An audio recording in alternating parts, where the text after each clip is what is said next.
ذهب الذين إذا مررت بدارهم فاحت نسائم عطرهم تتبعثر، قوم على حب الإله ترعرع. من صام رمضان إيمانا واحتسابا غفر الله له ما تقدم من ذنبه.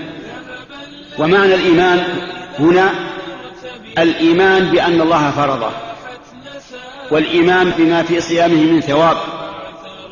ومعنى الاحتساب أن الإنسان يحتسب على الله أجره في صيامه لهذا الشهر.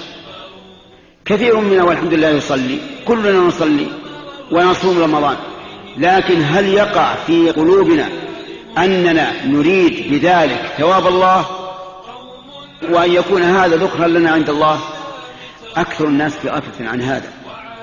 أكثر الناس إنما يريدون أن يؤدوا الفريضة ولا يخطر ببالهم ثوابها، وهذا أعني كون الثواب يخطر ببال المتعبد أمر مهم. ولهذا قيد النبي صلى الله عليه وسلم قيد هذا الثواب العظيم لمن صام رمضان بأن يكون صيامه إيمانا واحتسابا لا عادة.